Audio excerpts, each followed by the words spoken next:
I think after series 2, I expected there to be a third series. I think after series 1, that was the big wait, you know, in anticipation. We knew that a lot of things had to change, you know. We were very unhappy with the sets, with the sort of painting of the sets and things like that. I mean, everything was like ocean grey or military grey.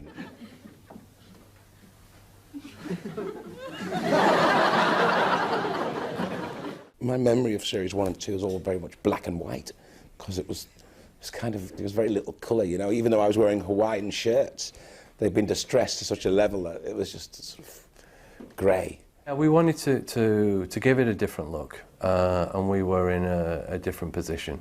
We weren't so much bystanders.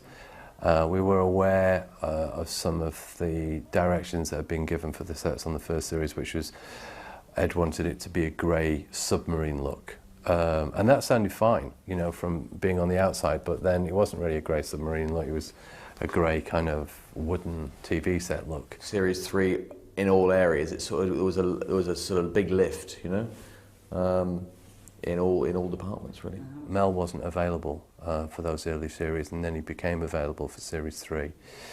So Rob and I were very enthusiastic for getting him on board, and we had a long talk with him at the beginning, and we talked about our influences being alien, and he took that on board and seemed to have a plan where, with no money, he could give us a look that was incredibly more on screen than anything we'd had so far.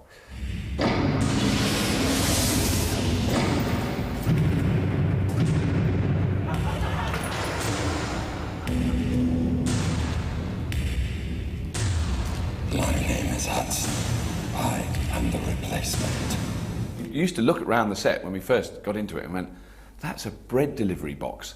That's what you'd realise. It was actually, you know, the things when they deliver bread from the supermarket in the big plastic tray, and you go, but that's, you know, and it looks like the grid at the side of a high-tech spaceship that's pressed out of titanium that's been mined on the planet for fur.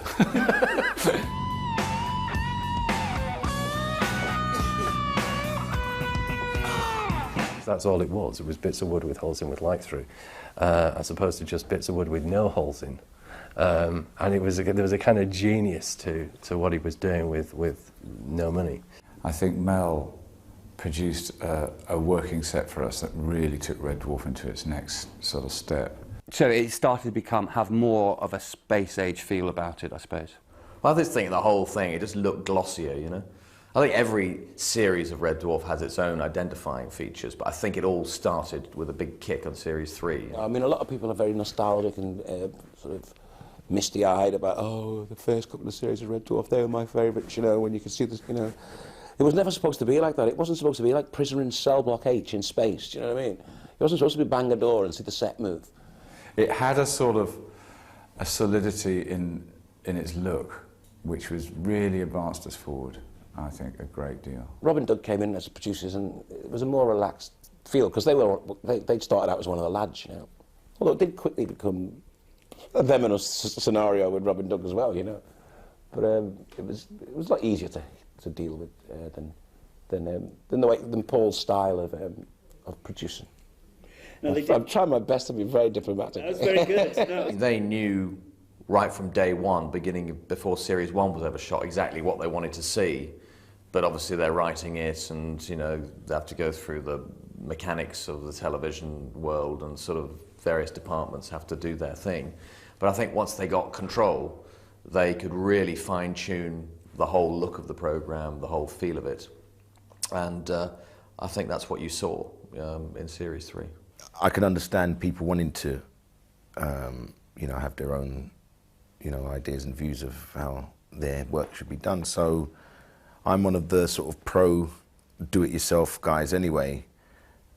So I wasn't really bothered because, you know, I mean, my confidence in them was already high. You know, they'd broken enough ground. And Paul Jackson's role was slowly becoming less and less and less, which was no bad thing really, because so Paul would just come in and shout at us most of the time, do you know what I mean? Try and scare us into like being funny. I'm just doing my job. It's not my fault if I love it. And you can't really work in with that sort of pressure sometimes. I'm not saying that we didn't need it sometimes, because we were all very young men, and we were all just becoming very famous and moderately wealthy, and we weren't handling it the best a lot of the time. You know, we were going out and buying things that we shouldn't buy, and sort of we were very late. We had terrible problems with timekeeping, and Paul was psychotically anal about people being late. He hated you being late. Now, there is the other side that it isn't really maybe stated enough, is that, you know, Craig and Dan were young and pretty tough to handle, and discipline and punctuality and all the things that, you know, you kind of need to make anything kind of work. They weren't completely, you know, full on great at that. And they did need a bit of, you know, someone saying you need to arrive on time. I mean, it didn't need to be, you know, the kind of Alex Ferguson hairdryer treatment, which they got frequently. But, you know, in the end, I mean, Craig certainly is never late now, is always punctual. In fact, with Danny, I think we should bring Paul back and get him to have a word with him again. Miss Jane! The character had been auditioned, as it were, in an episode by another actor. So that character was something we thought would really work well, to work as a runner. It was then finding the right person to do it. I think the way I got the part of Crichton was from being in a play at the Edinburgh Festival in 1988 called Mammon, Robot Born of Woman, which had absolutely nothing to do with Crichton, although there were some seeds I can now see of a sort of Crichton-esque behaviour in that play, and which is a play I wrote. It was just a two-hander play, which was very successful. And Paul Jackson, who was then the producer of Red Dwarf, saw that play, and you know, he came up to me after I had worked with him before, and he said, "Oh, it's very good, Robert, lovely," and then disappeared. Didn't sort of think anything of it.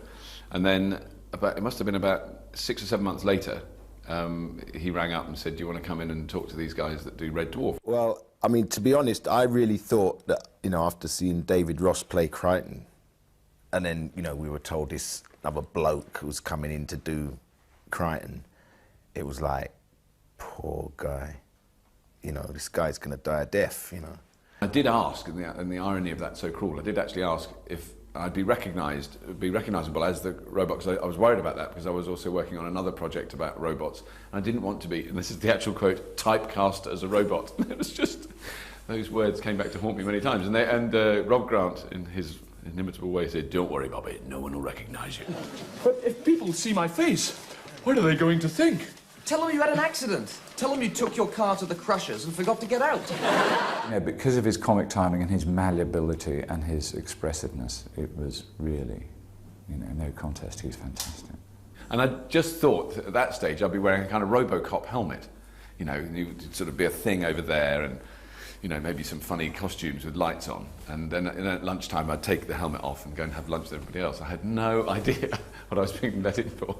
So that was basically how it started. And I think I did do some peculiar walks for them at that stage, which was only slightly embarrassing in that one of them I called my Douglas Bader special, which I said you could walk like a mechanical walking machine that had limited joints.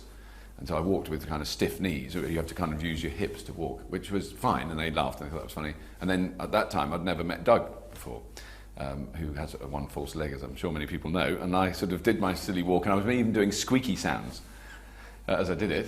and then at the end, they all got up and shook my hand, and Doug walked over to me, and I thought, he's not taking the piss, is he? That's, you know, and I thought, well, that's... And I remember walking out there going, what a shame, because that would have been really good fun to do that job, but I've totally blown it.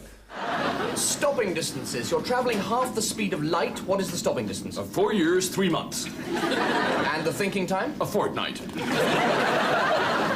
And Robert gave us the idea, gave us the chance to have like exposition on legs in a way, because that's where Norman's part really was to set up the plot, give him a couple of gags, set up the plot. Everyone goes, oh wow, and Crichton could do that, but he had legs and he could come onto planets with us, and you know, he could interact with us far better. I mean, it was instantaneous kind of acceptance. It was very rapid, and the cast are such a laugh that you kind of got sucked into it very... I don't really remember kind of an awkward morning where I didn't feel part of it. It was really quick. It was very quick absorption into that group. We could talk at length about Robert a chap in terms of, you know, the whole Crichton character, but I don't think there's many people who could play Crichton. I mean, in retrospect, yeah, it's easy to say that now, I mean, because he's made the part so much his own, but I mean, boy, oh boy, I've never met a man with so much patience, you know.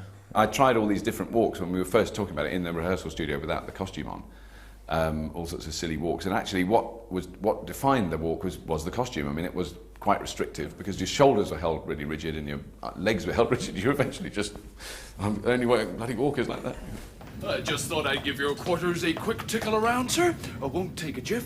Was they didn't want Crichton to sound like C-3PO or Marvin the Paranoid Android from the Hitchhiker's Guide to the Galaxy. It was kind of English butler, you know, in whatever sense of voice, which I could have done the sort of, well, Mr. Lister, sir, you know, it would have worked in a sense. And then I remember trying to read it in with a French accent, and that was very rapidly rejected. A Swedish one, which lasted quite a long time, so which was sort of, I think I'd done a kind of comedy character on stage who spoke a little like this and had the sing-song voice. And, you know, there was, hello, my name is Craig, and, you know, it was quite fun. But then Craig started hitting me, and he said that would drive everybody mad. You know, it was kind of, it would be very hard to sustain it. It was like you know, in one line it got a laugh, but to keep it going all the time. They must have gone through every accent in the world in rehearsal with Doug and Rob, you know. And, you know, how many more, you know, there's 75 silly walks you can do, you know, and they must have covered them all, you know. And Robert, at the end of it, was still patient. About 3 hours before, I would have stormed through a window and gone and left the planet, probably, you know. But, you know, Robert was sitting there sort of going, right, guys, so let's go back to 35. Voice 35, walk 100. Is that a good combination? Let's try it again anyway. Let's try it for the 73rd time. And at that time, I'd spent quite a lot of time in Vancouver, in British Columbia, in Canada, and I found that accent really intriguing, I mean, my crude analysis is it's quite strongly influenced by a Scottish accent, but it's kind of American Scottish, because they do say words like hoose. Let's go out of the hoose, or they say out of the hoose. But with so originally it was meant to be like that, but as many British Columbians have pointed out, quite vociferous to me in the following years, I don't have anything that resembles a Vancouver accent, but that was where it was my idea of it. I've lived a long and relatively interesting life.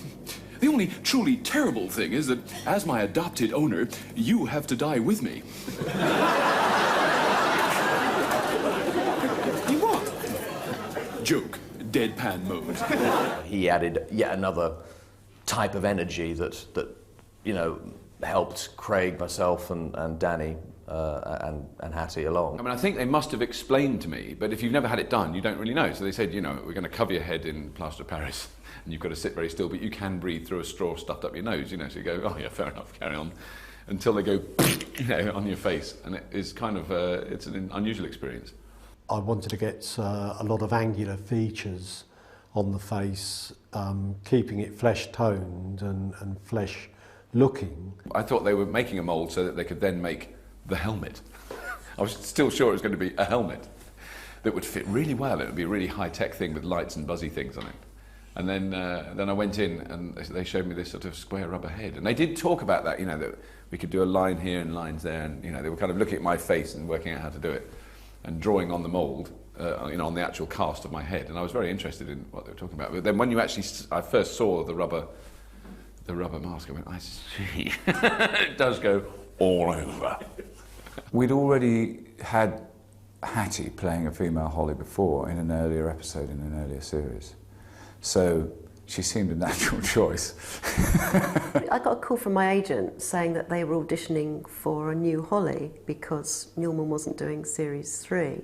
So I thought, oh, what? You know, it's exciting. Well, Hattie was a lot less of a shock really because she'd played Hilly, and so we'd actually seen her, you know, be Norman or the female version. They gave me a bit of the script to read. There was Ed, Rob and Doug there, and they said, can you read this?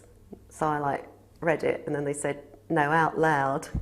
What's the time period? Well, it's difficult to pin it down exactly, but according to all the available data, I would estimate it's round about lunchtime, maybe 1:30. I think they auditioned about 10 people that day, I think, because I can read upside down, so I was reading down their list.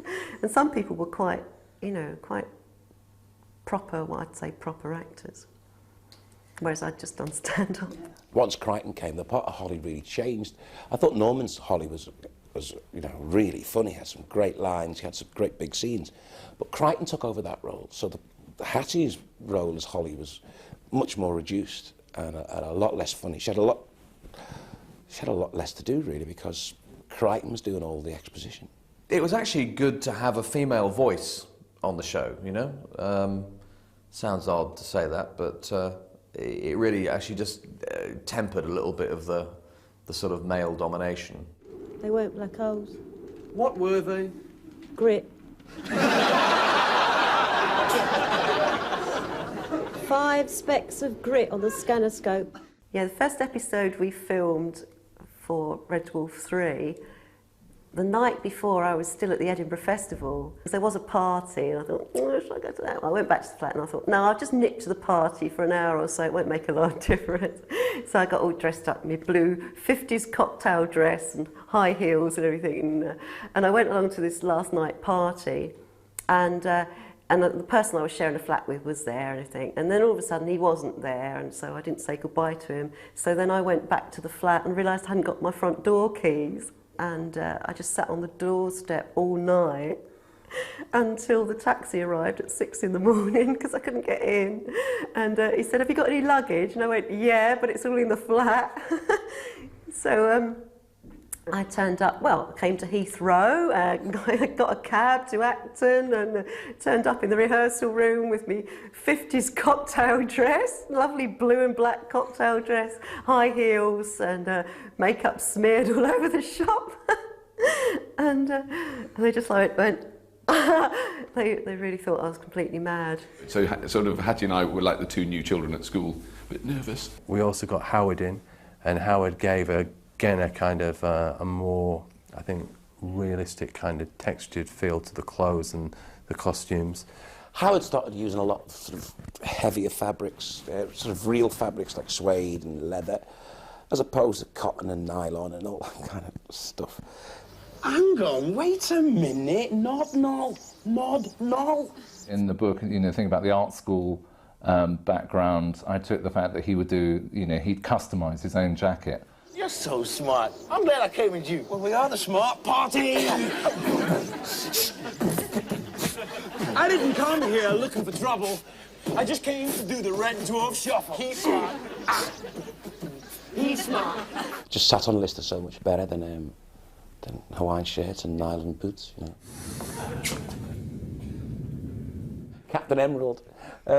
He looked like, I thought it was good though, although everyone, he hated it. But it looked like something out of Captain Scarlet, you know what I mean?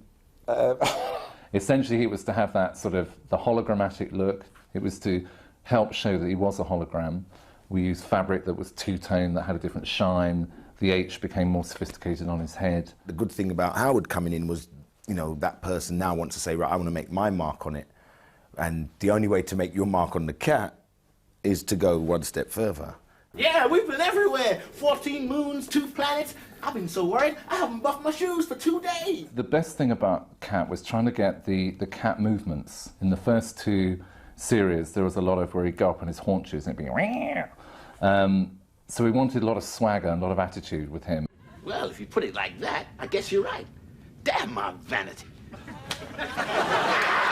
Obviously, it was the first time that Crichton was coming into the main character. Now, he'd been established in a previous episode, a previous series, when he was a butler. But obviously, he was this mechanoid character, so I took the metal element. Myself? Well, that's a bit of a balmy notion, if you don't mind my saying so, sir. The idea being that if you peeled off his suit, he would look exactly the same underneath, like an action man. Hey, if you can't stand the heat, vacate the cooking area. In or out? Okay, I'm in. At that stage, I think it had a very rigid groinal section, so I couldn't sit down without being unbolted for a while. Because yes, as Craig pointed out, it was my big fat bum that always broke it, but I think it had Velcro originally down the sides, and then I only had to move slightly, it would go, it would just fall apart. So then it actually had sort of bolts to hold it all together. The first series we all flew, but people tended to miss planes on quite a regular basis, mentioning no names at all. But week 3, when Craig had missed it every single week, you know, it was decided that our pre-record days were getting shorter and shorter, and we would all go up on the bus the day before. I know Craig was delayed one flight because he had bullets in his hat, and they wouldn't let him through. And they were constantly being late, and then it was like, okay, you're not old or mature enough to get planes on your own. We're going to escort you to a bus and drive you up. It was like, you know, the sort of Sunday afternoon coach ride to the football match with, you know, crates of beer and videos to take us on. So, but we always used to watch like science fiction ones. Oh, marvellous it was. Oh, what an exotic trip. We used to fly up there before, and it was quite weird actually. The more popular the series got, the worse our transport got. I didn't quite understand that. And we'd arrive there horrendously late. We'd do a camera rehearsal, get in the bus, drive up to Manchester. So we get out into the hotel at kind of 1 in the morning, and I'd go to bed, and Craig and Danny go out clubbing, you know. Well, we did the whole of Series 3 with a hangover, basically. I mean, especially the Friday, was just all in the blare, really. Because we'd go out, you know, and Danny, John Jules would be taking me to places like Moss Side, to all these like shebeens, and we'd be taking Norman Lovett with us in Series 2. So by Series 3, we were well established on the hacienda Manchester scene, man. You know, we bonded more, I would imagine, during the evenings out in Manchester. We had a good laugh, and it's a great city up there to go out for the night. And we were in our 20s, and you know, we did what people in their 20s would do in a city like Manchester after a hard day's filming. It's party time! Don't forget that the hacienda was open then, so because it was a long time ago. So, and it was just down the road. So very often I had been known to go to the hacienda to find out if the boys were still there. So we'd be getting in at 5 in the morning, thinking we've got 5 hours before our 10 o'clock call. And Robert going to work at 5 to get into the match, so that when we arrived at 10 o'clock, he was ready. So we kind of felt very sorry for him. Poor Robert, though, you know. In those days, it used to take 3 or 4 hours to put his makeup on. So he'd have to, you know, get up at crack of dawn, 5 o'clock in the morning out, and we'd be sort of coming in. Dun, dun, dun, dun, dun, dun, dun, dun, dun. We used to sleep through rehearsals the next day. We'd be blocking it on camera, and you know, people. Okay, Craig, you go over there. And all right. In a daze, you know. But by the time the live audience came in the day after, we were, well, you know, because we were all there. We'd rehearsed it all week, so that first night in Manchester was a good way of letting your hair down. It was great for sort of team spirit as well. When we'd finished the shoot on you know, whatever it was, Friday night, we'd all get back in the bus after the recording, and it was always me last. It took so long to get the makeup off. So that the whole bus would be waiting outside the studio from everybody inside already like that, and I'd get on with my bags going, oh, everybody, eyes held open with tape, you know, trying to keep going. And then the mad drive back where you would hear classic showbiz anecdotes from Danny or motoring facts from Chris Barry. You could get some great ones of those. Acton was where most of the BBC shows used to rehearse. I mean, it was a series of floors with kind of like a gym floor and baseball nets, which were used as kind of to work out where doors were, and white tape and chairs, and they were very dull, very boring. I hated Acton. It was hell to get to, and I didn't think it gave the actors any sense of where they were or what they were doing. I always remember them having, there'd just be all these different things that should have been props that actually weren't. It was just anything that was there, because they didn't have the real props to mess around with, because they were up in Manchester and we did the rehearsals down in Acton. So it'd be like picking up a banana and going, you know, death to you type thing, and they go, sorry, is the banana, is that a ray gun or is that my hat? You know, and just like everyone would lose track of what all these props were.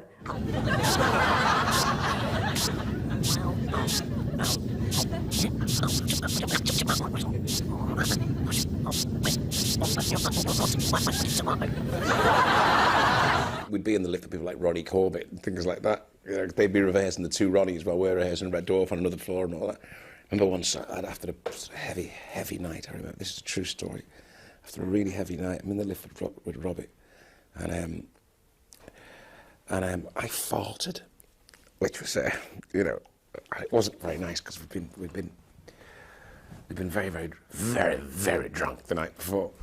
And I let one go, and I looked around, and Ronnie Corbett was standing behind me. Now, Ronnie Corbett genuinely is tiny, you know, and he's about exhaust pipe height, if you know what I mean. And he got the full front of it, and he got out on floor 2, so we thought, oh, didn't think of it. But then we found out that he was rehearsed on floor 5. So it was so bad. He got out on floor 2 and walked up the stairs. But I was so embarrassed. Ronnie Corbett, I mean, we were young and he was a comedy god, you know. The two Ronnies were like, wow.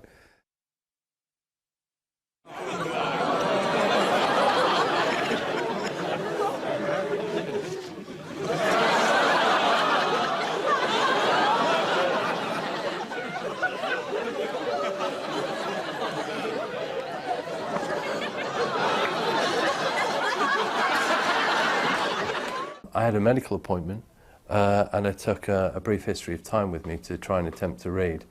And I was determined, I knew I was going to be waiting ages, and so I thought I'm going to read this, speed read this for an hour and a half and see if I understand any of it.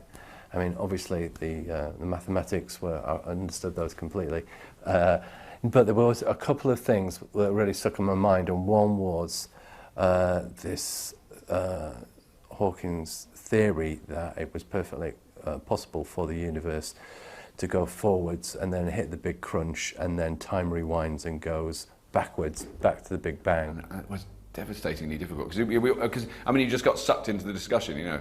Wait a minute, Lister's got the black eye now, it's getting slowly worse as he comes up to the point where the man unpunches him. Wait a minute, no, but he's still got the tooth. Oh, is he? Oh, no, he's got to have the tooth sucked back in. He's going to have his tooth knocked back in before he goes through the, or does that happen after he goes through the window? And it was, because although you know, you don't shoot those things in sequence, we had to have all that kind of makeup and stuff the right way around, otherwise we'd sort of do the tooth and then, oh my God, he's still got the black eye, but not the tooth, you know. It just took hours, and a lot of stressed directors walking around, scratching their heads. In those days, there was I think there was 2 videotape machines at the BBC that would run backwards. So it was really, really difficult to try and visualise any of this stuff, because you could only get a certain time to work on those machines. I mean, now it's a piece of cake, but then the only way really that I could tell if anything was worked backwards was to go out and film on my DV. It wasn't a DV then, it was something like a high 8 or something like that.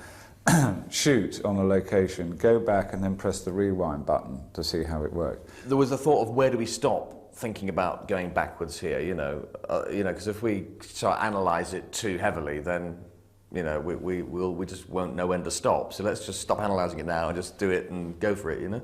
Yes, I think people were breaking down, getting tearful of not understanding what happened. So actually preparing for it was quite hard, but shooting for it was really hard, because as a director you have a certain geography in your mind. So if you have a shot, for argument's sake, it starts wide and finishes tight, then logically your next shot should start wide so that the two will cut together.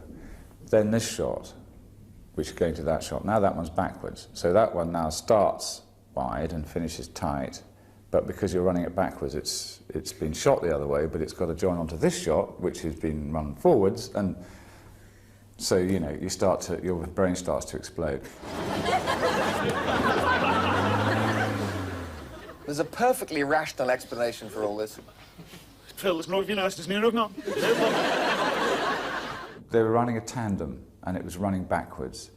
So there was 2 shots. That's a good example. There's a shot where they came around the corner from left to right, but then when you run the thing backwards, it went from right to left. And then the next shot was them forwards, cycling, but being pushed backwards, so that their dialogue was forwards, but they were riding backwards.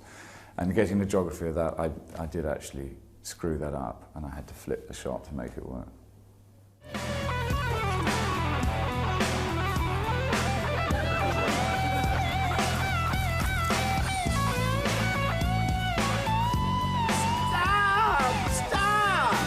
There's always holes like that, you know, when you come to rehearsals, you start thinking, I mean, you've got the great, you know, premise and all that, and you think, well, if that can't happen, because if that happened, that would happen, and, you know, so we're always working our way through minefield of sort of continuity, sort of potholes. Like it's so easy to fall down if you take it. And we've, you know, any Red Dwarf fan will tell you, we've fallen down them thousands of times. So, oh yeah, no, you can get a little keyboard with a sampler on, and you know, sample it and play it backwards to find out how exactly those words sounded backwards. And the thing about backwards was when you heard words backwards, they didn't sound anything like you think they're going to sound. Some of the stuff that we found out in backwards, you know, you'd think bitter backwards would be ritib or something like that, or retib, but it's not, it's airskip. You know, if I say airskip and you're saying that backwards, that'll say bitter. That's quite weird.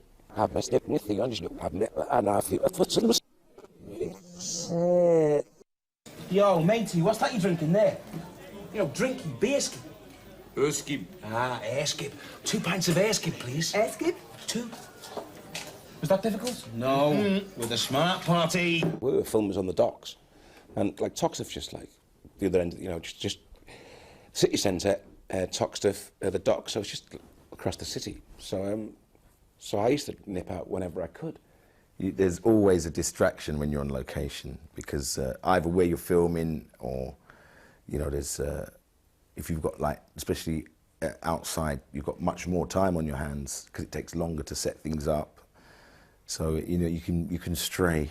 We went to lunch, and because of there being so many vehicles and whatever, we hung all the car keys in the back of the prop van.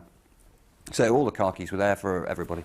And then we came back from lunch and everybody's ready. Now, you've got to imagine it isn't single camera we're shooting here. We've got 5 prop guys, we've got standby chippies, we've got painters, we've got half a ship built, we've got set up for them appearing out of this ship that doesn't exist. Because it's invisible. So we're setting up and we're trying to push along, and I think we got slightly behind, and then it was discovered that Craig and Danny weren't there.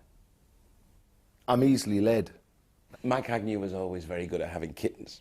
I mean, this is only, you know, thinking about it now, we kind of think that they might have borrowed one of the cars and disappeared for a while. It was lunchtime and there was kind of a few hire cars lying around. So we're in Liverpool, and Craig thought maybe we could just do a little tourist jaunt. But this is now getting on to a half an hour, 40 minutes after we should have started shooting. And they appeared from nowhere. And I went absolutely ballistic. I just went nuts, because as a production manager on a BBC show at the time, of course, you were the production manager, the location manager, the unit manager, the first assistant, the floor manager in studio. You did all the jobs, and it was expected. That's what you did, and I, you know, I loved it. Absolutely loved it. Now everybody's split up, and you'd have lots of different people doing those jobs, and it's not quite the same. But then you're doing everything, so you tend to get a bit wound up about stuff, especially when your director is going mad about the schedule. That was his job, to have kittens and to worry about us. So we made sure he did his job well. And so I saw Craig, and in no uncertain terms, asked him where he had been, quite loudly, and actually running quite fast at him. And he asked me, he just said to me, "What's your problem, Agnew?" And I think the words I used were, "You're my something problem, Craig."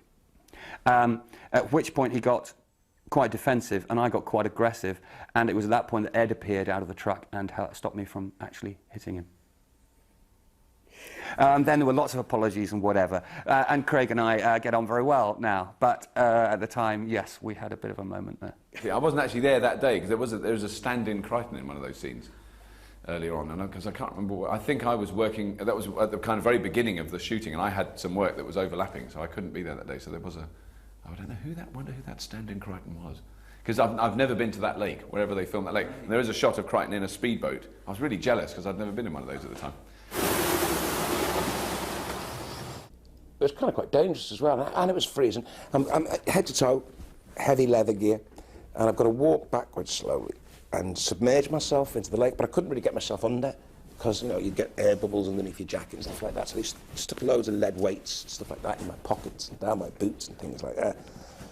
And then I walked backwards into the lake again, and I managed to submerge myself. But there was about 12 inches of silt underneath this, you know, at the bottom of this lake, and it was kind of, my boots got stuck in it, and I could hear them, you know, in the distance screaming, "Action, action, action." And I'm trying to sort of I'm trying to get my boots out of the silt so I can sort of start walking, and I'm running out of breath, and I'm thinking, oh God, I hope someone comes and rescues me really, really quickly. But in the end, I kind of managed to sort of get one foot out and just manage to get a bit of air, and then just kind of do the scene.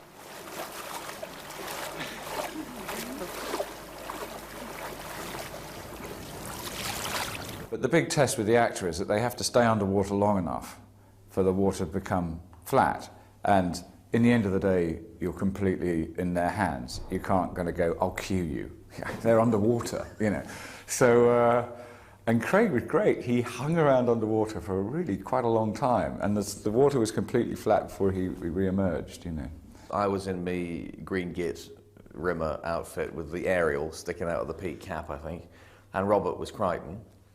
And the extraordinary thing is, all of Manchester saw these two figures walking backwards, and it was as if nothing odd was happening. They just did not bat an eyelid. And the universe starts expanding. Eventually, when it's expanded as far as it can, there's the big crunch, right?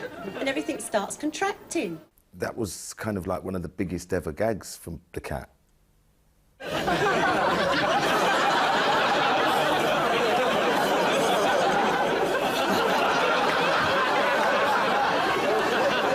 When I actually first read it, I actually had to ask them what happened. You know, like what's going on here? And Doug sort of goes, it's a backwards. Beep.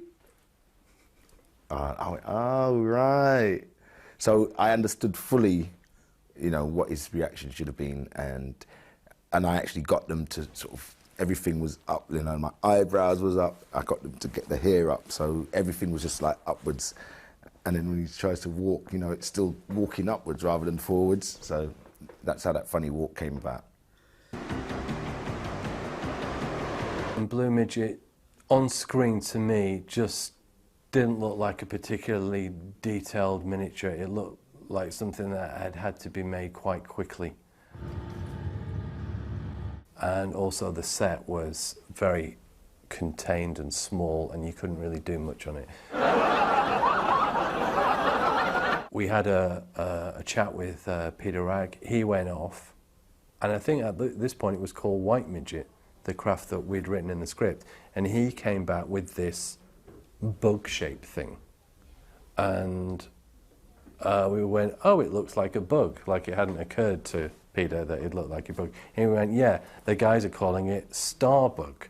And we went, oh, that's a good name. Maybe it could be green. And he went, well, that's what I was thinking. And then it became green as opposed to white, and as is always the case, things never end up as they were intended to originally. Anti-grav, check. Retro, check. Boosters, check. And very gently, ease forward. I did my warm-ups actually as a character called the Fabulous Tony, all-round entertainer, and I wore this ludicrous bright green suit. They just said, come and do your character in this show and wear your own suit. I think it was a cost-cutting thing, so that they knew I had a suit, therefore I'd be cheaper to hire.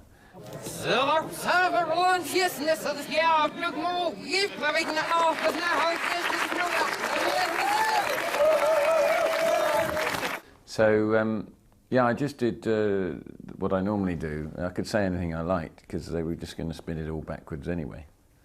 So that was my finest backwards performance I've ever given, actually.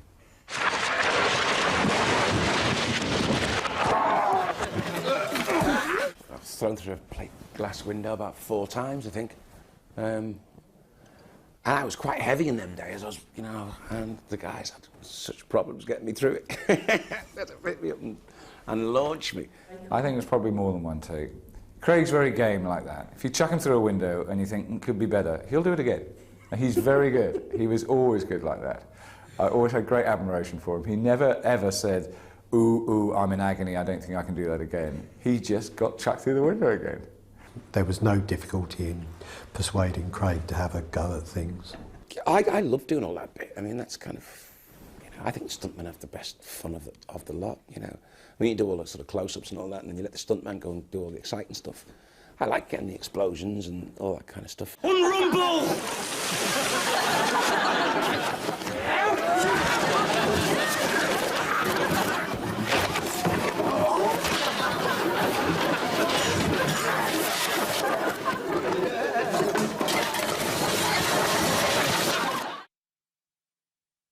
How can you be ambushed by 5 black holes?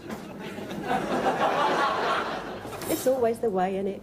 We've been in deep space for 3 million years and there hasn't been one. Then all of a sudden, 5 of them turn up at once. No, I don't want to talk about that one because I'm not in it that much.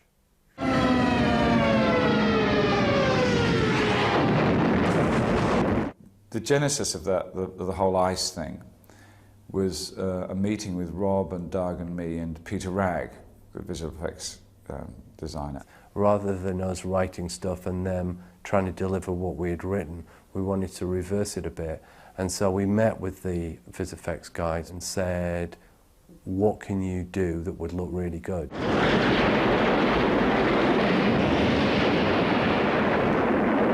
And that's where the snow thing came from Marooned. He said, we do good snow.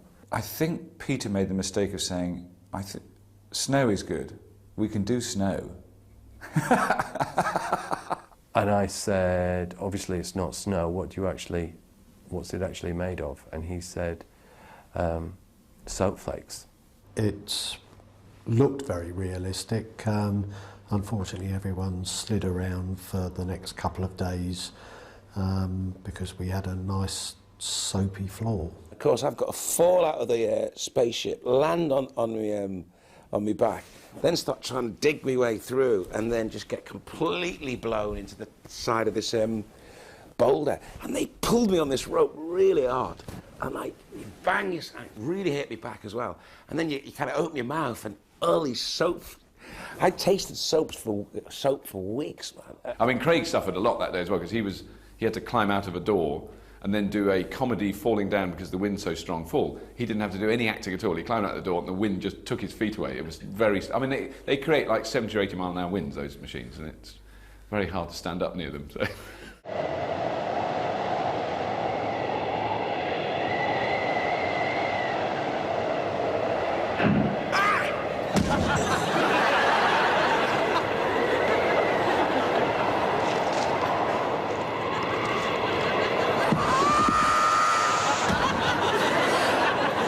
Credit to Craig, we put him through hell on that and he just kept going, you know. He never gave up, never complained, always got on with it. That was so bloody painful. I mean, it was more painful for Robert Llewellyn. He had his eyes, his mask was on, but his eyes were glued open.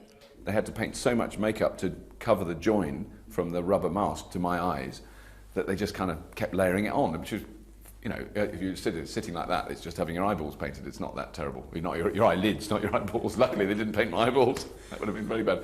But what happened then when I opened my eyes, my eyelids got basically stuck. So I was like that. So I couldn't really blink, you know, which is, you know, not pleasant, but it's not horrible until someone actually blows soap flakes into your face from a huge fan. This is the engine of a Volkswagen with a propeller on it, with a kind of guard round. That's a wind machine.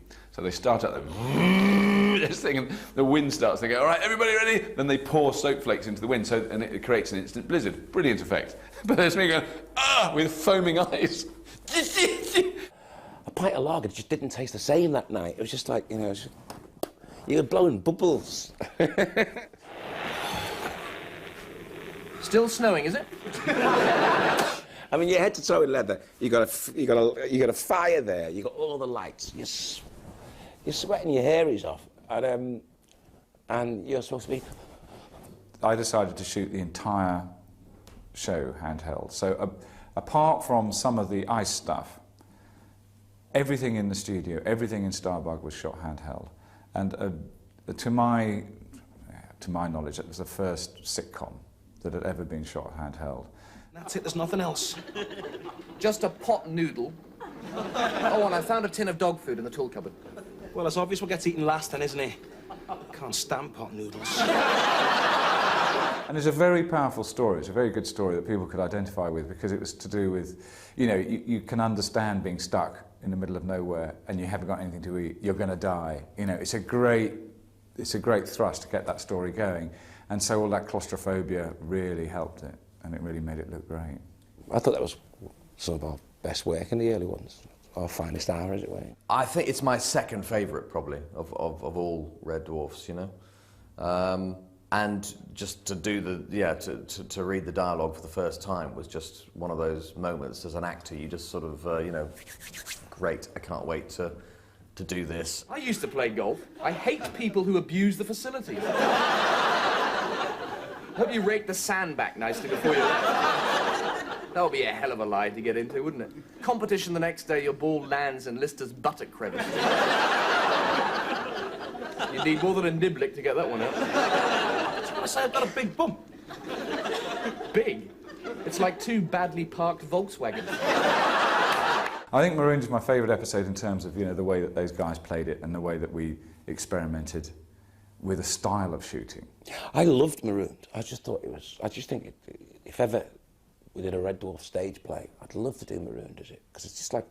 Basically, it's a two-hander, you know, and great dialogue, great stories. It was a long episode for those two, you know, to be funny, sitting around a fire, in a studio with an audience, with a fire going, you know, 5 handheld cameras, cameramen leaning over each other. My favourite shot from the whole sequence inside Starbug was Craig trying to had to eat a bit of dog food, and he got the spoon of the spoon out with the dog food on the end of it, and he was going to put it into his mouth, and as he did it, the camera moved in to Craig to the point where actually the end of the camera, I think, hit the end of his hand as he put it into his mouth. As a result, you get this great wide-angle, grotesque shot of somebody. You're following the dog food into his mouth. I'm sure the dog food will be lovely. I mean, this isn't dog food. This is a piece of prime fillet steak in blue cheese sauce. It's been charcoal broiled in garlic butter and is going to taste delicious. Delicious. Delicious.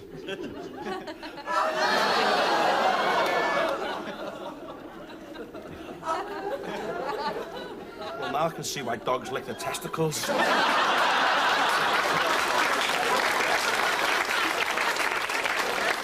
It's to take away the taste of the food.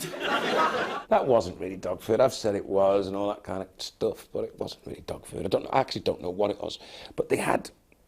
It was horrible anyway. They had a tuna stuff all mixed on. And then he put, like, marrowbone jelly on the top, which was, like, probably scraped from the side of a tin of Spam or something like that, you know.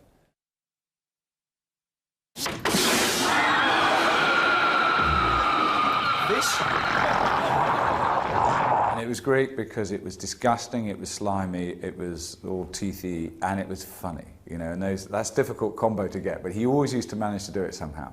The polymorph model, yes, bane of my life. It was created and operated using cable controls, so it was what we refer to as animatronic. And then, of course, as a director, you go, that's great, now I'd like it to scuttle up and down the thing and to take off and fly, you know, and they'll go, well, it can't, we didn't make it to do that. And you go, oh, God, it must be able to scuttle around, always asking too much. And, of course, you know, the great thing about people like Peter is he always give it a go. At the end of the day, it worked, but it wasn't without its sweating brows and a few curses. Yeah, well, I used to swear a lot anyway. I like swearing, so, you know, it was nothing personal to the polymorph.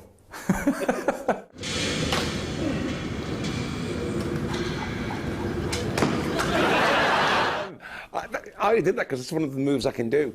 But I had that, I looked like I was in Cameo. Remember that band Cameo, Word Up? Because I had this big sort of jock strap outside my leathers and all that to protect my sacred love spuds. Snake! Snake! Snake! It was a big snake, so its head was kind of that size. And when it yawned, she said, oh, don't worry, that's just a yawn, because it went...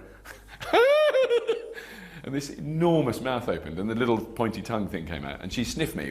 She was a bit confused by the rubber head, and she was doing this. And I sort of, that head's... And you try and push a snake's head away, thinking, that's a bit close.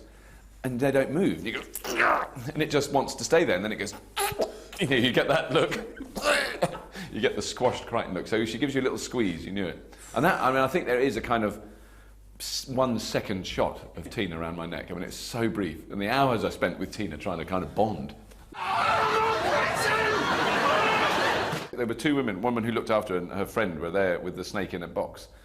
And when I'm not in costume, you know, I've got to get as cool as I can. So I walked into the room they were in a pair of grey socks, underpants and a rubber head. And they were much more frightened of me.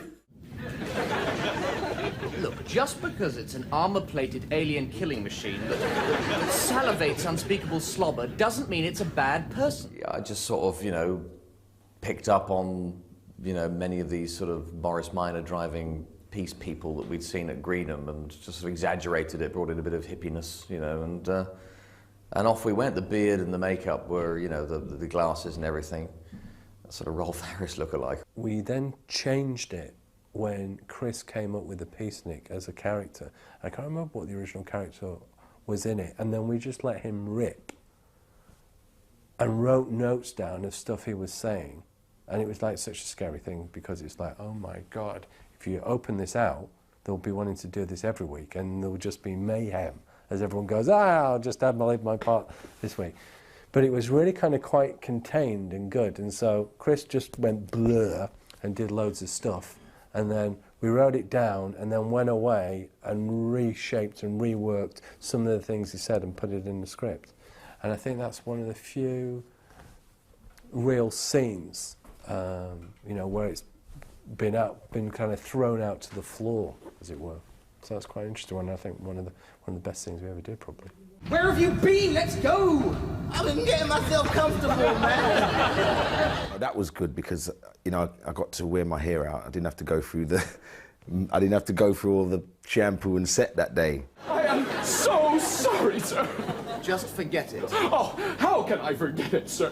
I compared your mother to a foolish, aged, blubbery fish. I said she was a simple-minded, scaly old piscine. I intimated she was an ugly, lungless marine animal with galloping senility. A putrid, amphibious gill breather with less brains than a mollusk. Forget it. The blubbery fish, what an agonising thing. I definitely wore a sort of channel in the tiles on my kitchen floor trying to learn that speech. It was a groove, you know, if you spilt any soup on the kitchen floor, it always rolled into that point.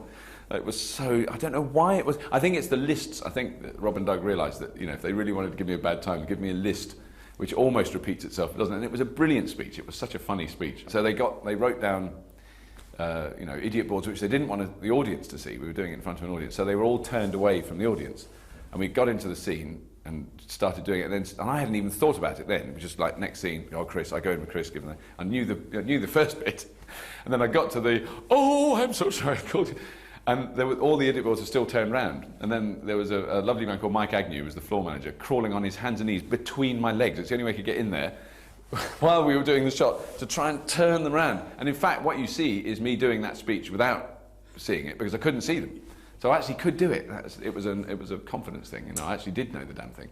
With digital tape now, what you can do is take 3 elements and take them away and slap them together in the edit. But in those days, because it was 1-inch tape and you kept dropping a generation every time you try to add another layer of pictures onto the tape, we had to try and do it in the gallery, so as we were shooting it. So inevitably you'd have a piece of tape, it's called roll back and mix. It's very good, it worked really, really well. So I'd have the background piece of genius, which would be Mel's, a piece of Mel's set. Then I'd have the next layer piece of genius, which was Peter Ragg's Monster. And then the next layer piece of genius was 3 actors, and they all were separate entities. Yeah, it did work. It did work, but it could only be done live, so you'd have to run the piece of tape and the actors have to watch what they're doing, and then up would come the monster, and then they would come and it was all a question of coordinating timing. We did a lot of that. We got quite good at it in the end. Didn't know you could do that. Oh yes, I can plug a number of add-ons into my groinal socket, allowing me to perform virtually any household task imaginable. The only place you could really put it, because if you put it anywhere else, it seemed even more rude. But having it there just seemed to fit the bill. So you just like stick the head whisk attachment on the end and you can like whip up a Spanish omelette? I certainly can, sir. But it's amazing how few people are prepared to eat them. He actually has the components of an old vacuum cleaner that I had at home. We took the hose attachment out and sprayed it up to match his jacket. And it was done in a live studio audience. And we'd done a sort of rehearsal, and the crew had really laughed and thought it was fantastic. And we didn't think anything about it. I now think I remember it because I've remembered it so much, but it was an extraordinary event. At that stage in my career, if you can call it that, you know, I'd appeared on thousands of stages in comedy shows, and so I'd worked with live audiences who laugh a lot when it went well, who walked out when it didn't. You know, so I was used to that kind of atmosphere. But I never remember having to stop doing something because we couldn't hear each other. I mean, you know, we were all of 5 feet apart, Craig and I couldn't hear anything he was saying because the audience were in such a hysterical state. We were screaming our lines at each other, but the noise was so much that we couldn't actually hear what each other was saying. So it was just a case of just waiting for his lips to stop and then hoping that that was the right cue for me to say my bit. And he was doing exactly the same thing. But, I mean, it was a riotous reception. And by this time, the audience were laughing so much that I couldn't hear anything. I couldn't hear dialogue, I couldn't hear cameras couldn't hear me. The nature of directing these things is that it's all communication.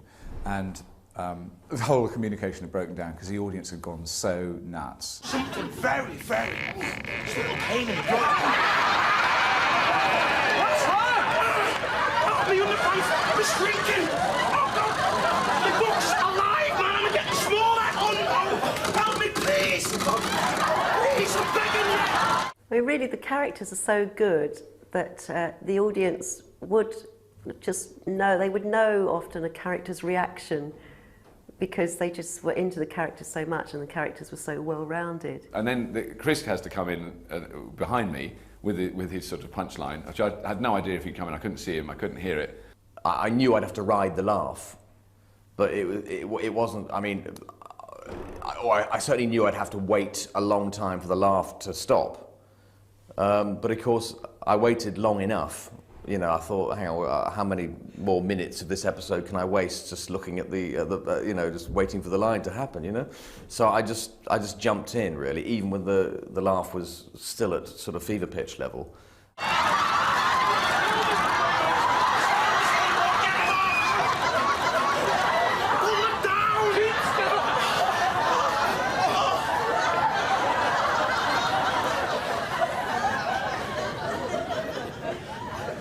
Say I'm totally shocked. They didn't even get the full edit. You know, that scene was cut down by about half to what the laugh really was, I think.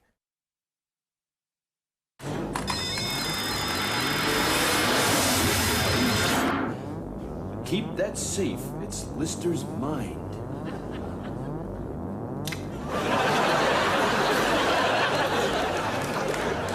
It was impossible to do in front of an audience because Chris's voice had to come out of Craig's mouth and Craig's voice had to come out of Chris's, yeah. No Welshing. Of course not. Get a guide track on one, and then the next time they did it silent, I think, as I recall, so that we could get the background, all the movement, the Foley. So, otherwise that's a nightmare to create. I had to do a line, and then Craig would go, and I'd have to not only know what my response was, because I couldn't hear him, because he couldn't say it, because then Chris would dub his voice into that, you know. You can imagine a man who's only got this flimsiest grip of his lines. I think there was quite a long time spent in the studio that day. Just as well there wasn't an audience, they'd have all thrown themselves off the seating. They'd always tell you, you know, leave the gap there, because you're going to get a laugh there. And you'd probably, where? Oh, there, yeah. You sure? Yeah. It looked very good. And because John Pumphrey was given an opportunity then to light it without having to worry about an audience being there. So if you look at that series, you'll see that there's a lot of very clever and an interesting lighting in that particular episode. I sort of just did a straight impersonation of Craig, and it was fun to do, you know. I don't think he sort of, well, he'll be the first to admit that he didn't do a sort of fully fledged impersonation of me, but I knew if I'd got the mouth, you know, his, you know, sort of mouth movements as much as possible. I'm no impressionist whatsoever, and I'm not that good at voices either. So that was a really worrying week for me. It was a really, really hard work for me that week. Just trying to keep up with Chris's level of mimicry, really, you know. Chris's impression of Craig physically was really quite good, spot on, in fact. But when you came to revoicing, Craig's impression of Chris fitting into his mouth was perfect. So they both had different strengths. So I don't think you can say that one was better than the other. They were great in their individually for different reasons. It was difficult for Chris because I speak a lot quicker than Chris speaks, and so he's got to get his rimmer in, you know, be rimmer in a shorter space of time because I speak quicker. Whereas, but I was really good at sort of hitting the marks in the lip sync studio. So it actually does look like my voice is coming out of Chris when he's speaking, which is it's confusing. And when you're watching it, you start getting confused because you start thinking that's him when it's me, you know, and that's me when it's him. If you watch it sometimes, occasionally my voice goes sort of almost impersonates him, you know, when I'm doing me. Just wanted to, you know, probably I'm the only one who can hear that, but I mean, but it was fun. I thought it worked out very well. Robert's first day was absolute hell. We were in a sauna, which was a scene that wasn't used. We were in a sauna, the entire crew in t-shirts and shorts, and Crichton in full rubber. And I had the electric lighting finger to light candles for Lister's bloated out dinner. And I was going to light the candles by just going, and my finger would kind of, you know, the flame would come out my finger. And so that was the electronics from a little electric cigarette lighter that were fitted inside the glove and with, you know, the gas tube coming out there. It was beautifully done. Peter Ragg made it. And then the actual cylinder of the gas was down my sleeve, and there was electronics, and he was behind me with the switch to switch it. And it was all marvellous, and it worked. We tried it beforehand, and it went, wow, it's a flame. It's really clever. As always, I tried it on myself first to be sure that it was safe and nothing could possibly go wrong. I don't know how he survived that. Yeah, that was hot, that room. I mean, you walked in there, and even if you weren't doing anything, you were just sweating. On the day, I was sweating sort of, I would think, 4.5 gallons an hour. It wasn't pleasant. So I was very damp inside. And Peter said I had a cut on my finger. I don't quite remember that, but certainly my hands were in a damp condition. So that the 2 bits of bare wire for this really micro low voltage lighter, because it's not a big voltage, it's a little spark. Every time he switched the switch, I go, let me light the candle. And I get this huge electric shock because it was direct contact to wet skin. And everything just compounded to make life extremely unpleasant. Robert yelped and leapt 5 foot in the air and called me a few names, most of it under his breath, I have to say. And all this time, Craig was lying in a lovely jacuzzi, reading a women muscle magazine, smoking a cigar, having a whale of a time. He's going, what's the matter, Bobby? It's fine. Just floating there for hours. Well, there's all these technicians trying to get this electronic finger to work. This is what I call training. Paul Jackson, the man who'd originally seen the play that I was in, who was there that day, and I sort of collapsed on a stairwell in the sauna going, I think I'm a bit hot. You know, you don't even register it, your brains cook. I didn't feel ill, I just sort of fell over. And he was sort of looking at me going, yeah, bet you're glad I saw that play now. It was such a confusion episode to film. And then when I went like that and got all the into the mashed potato and poured the gravy over my head,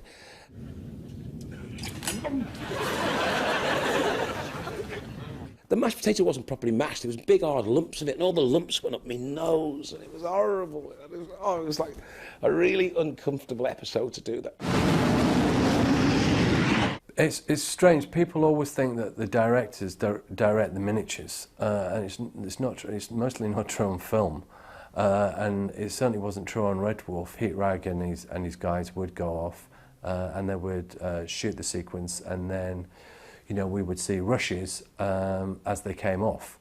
But in terms of storyboarding or camera angles, they were pretty much left entirely to their own devices, and then, you know, would give us the shots. If you shoot at 120 frames a second, you're shooting at 5 times normal speed, so everything takes 5 times longer to happen, so it adds weight.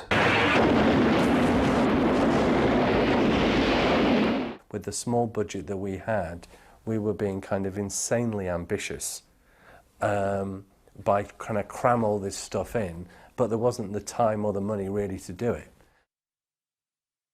You stop saying everything's crypto-fascist. Make me sound like I was a complete git. Look, I'm not breaking up the band. Music is my life. My brother Emil played me as a young man in Time Slides, yeah. It's one of my best weeks, you know. He'd just done that film, The Fruit Machine, and with Robbie Coltrane, and so he'd done a bit of acting before. He was lovely, Craig's brother, really sweet. And he was in this sort of, yeah, completely glam rock. It was everything from sweet teenage rampage. He had platform boots and very tight trousers and this bomber jacket and wild afro hair and a collar that he could have taken off with. One of the first songs I ever wrote. It was called I think he did really well in it, you know, because he had a much less lived-in voice and all that kind of stuff. So it did genuinely sort of appear that it could be me as a younger person, you know, because the voice was younger and stuff like that, and he still had that sort of idealism in his eyes. That's Frank. It's my brother's wedding. Basically, you create a wipe, and then you can take the inside of that picture out and replace it with another one. And that's how we set up the bulk of the slides.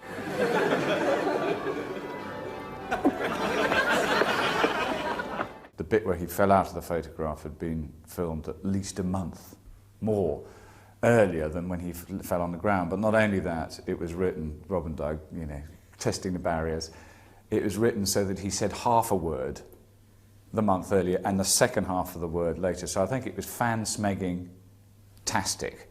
In-smegging. Incredible. And then once we kind of, you sold the idea, so you go, right, that works, everyone understands the concept of walking in and out of a photograph, then you can allow the comedy to work really well. So Craig throws a snowball out of the picture, Danny catches it, throws it back, hits him in the face, massive laugh. We just made him like a sort of rock star. We made him as Lister would be if he had wads of cash, and it was the whole thing with his stretch limo and, you know, big cigar and, you know, just the whole sort of rock and roll elements. But, you know, he did have a Wilma Flintstone T-shirt.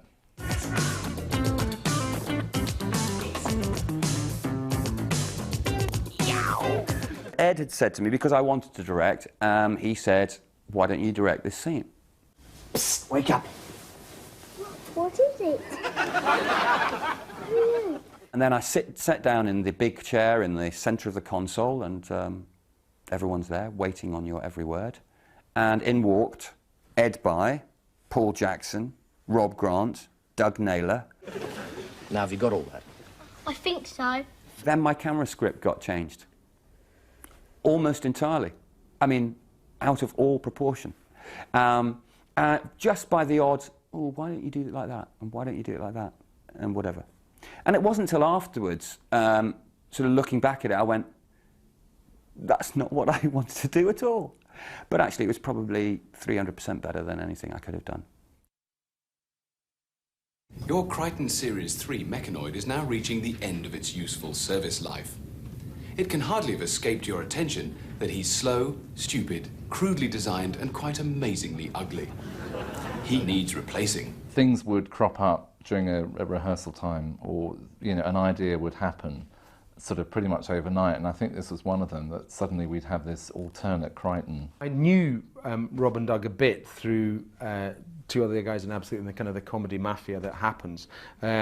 So I'd known them before, but they sort of said, we'd like you to do this part, and I didn't even go, I didn't have a casting, which was, at that stage of my career was very, very unusual. In fact, at this stage of my career, it's very unusual.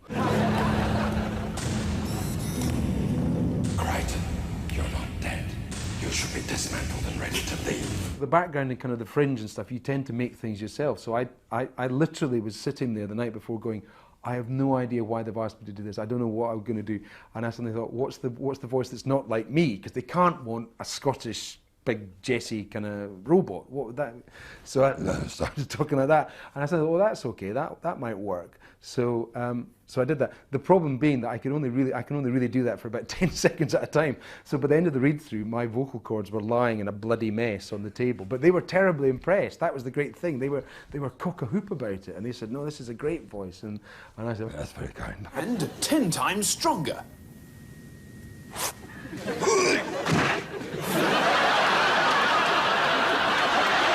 We'd meet at the BBC for our tech rehearsal, and I went to the costume store and literally grabbed a whole load of stuff, studded gloves, and there was a crash helmet, there was this sort of, we had a sort of a gorilla breastplate. There was a complete mishmash of anything and everything. Going into this room where Howard, more in optimism than anything else, had come up with this fantastic costume that was, it was just the simplicity of the design and the kind of the way that he'd done it. It was like, you know, when you see those documentaries in Star Wars where they say we couldn't find an eye for C-3PO, but we found this air vent that somebody had thrown away, and suddenly that was right. And it was you sort of got the feeling that Howard was doing that on a daily basis. We went up to Manchester, and I think overnight I sort of literally put this thing together. And as Gordon came in, we literally added more or less or whatever, and came up with the Hudson, which worked fantastically well. It looked like very good metal, but it was actually made of very, very thin and, as it turned out, rather sharp plastic. So there was, once I put it on, there was a range of movements I could do, which actually helped the character, I think, probably. The character. My God, that's a hefty thing to say. Because you couldn't move in any way like a human being at all. He had great big platform Herman Munster boots, which made him about 8 foot tall. And it was just all those elements, and it was literally creating on the spot. It was very, very frightening in it. They gave him these massive big boots, heels that high. He was like ginormous in it. A very rude man. Dying time. First time they gave me a shotgun in that. Have you noticed? I've got a shotgun. I've got an old-fashioned, sort of like, well, old-fashioned in Red Dwarf terms, sort of 20th century shotgun, which I've never used since, and I've never used before. Where did it come from? Where did it go?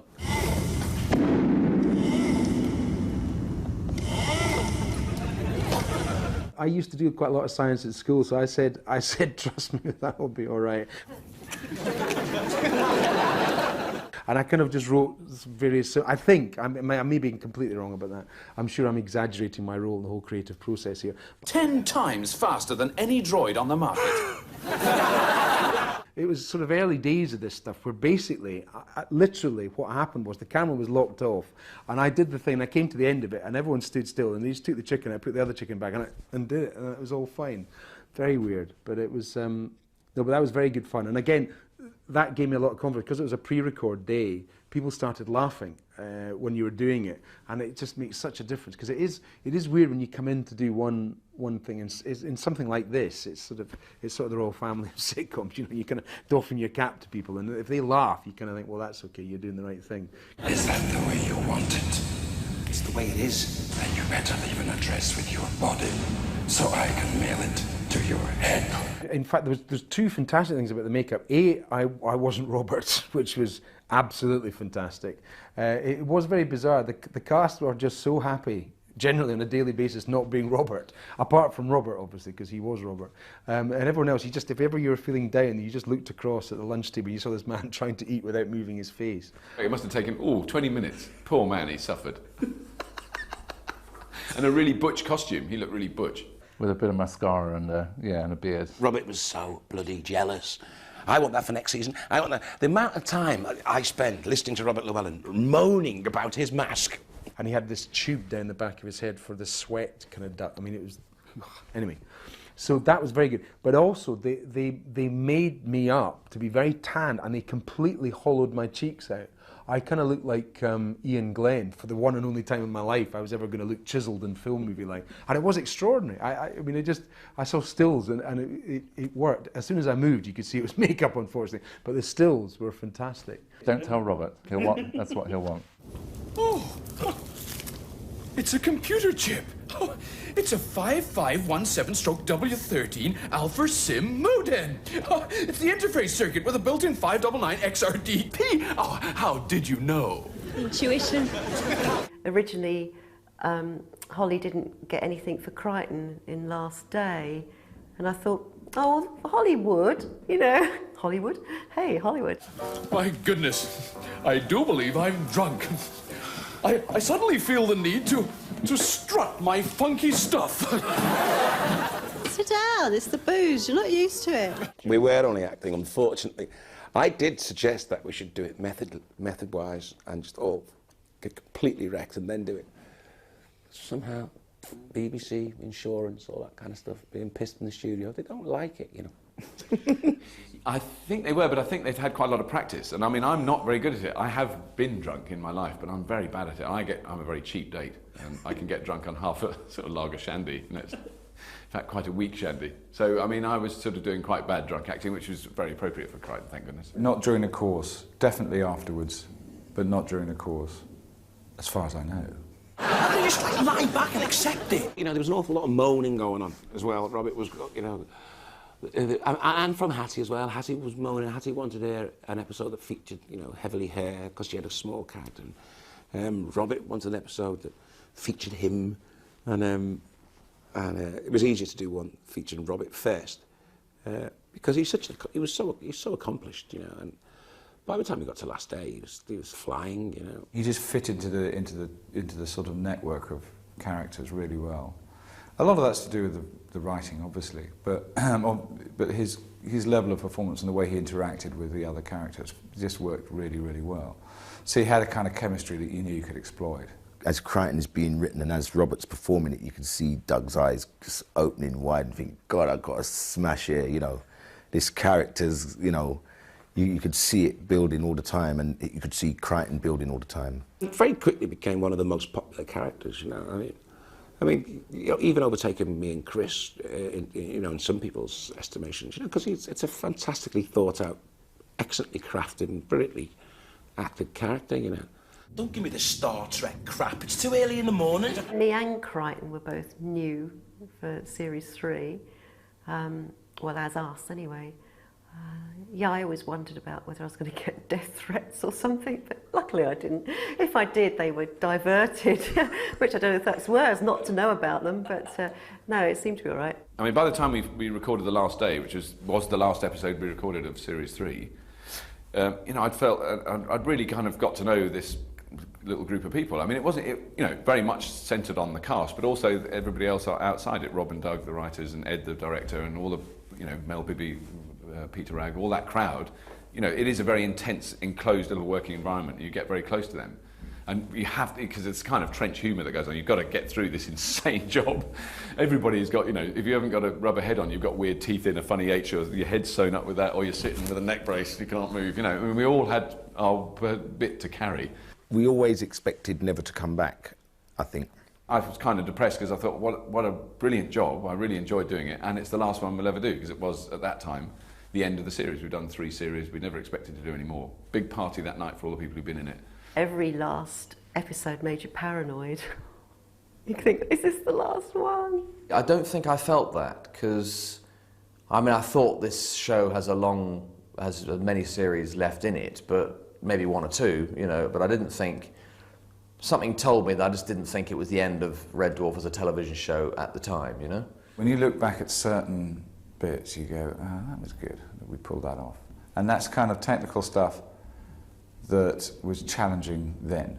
Wouldn't be so difficult now, but it was then. I've always said that one of the main reasons that kept me in that rubber head was the writing. The writing of those series is exquisite. I mean, you know, and it's stood the test of time. I think I really admired it at the time, but wasn't sure exactly what it was. I didn't, you know, it's very hard to, as you're working on it, to see really what it is, the quality of that. But it was hard to learn, and other actors that are proper actors that have been in the show have said this is really hard to learn because they don't use any cliches, and any actor, as you learn lines, there'll be, you know, even things like dry as a bone, or, you know, stitch in time says, like, you know, whatever, all those things, little tiny language hooks help you learn something. There are none in Red Dwarf. There's nothing to grip onto. It's a very shiny, polished orb of joy. We were always progressing forward all the time. You kind of thought, when you finished that particular series, you go, "Yeah, this is okay. This is surely this has got to keep going," you know. Different time then too. The BBC were more, what's the word? Rich.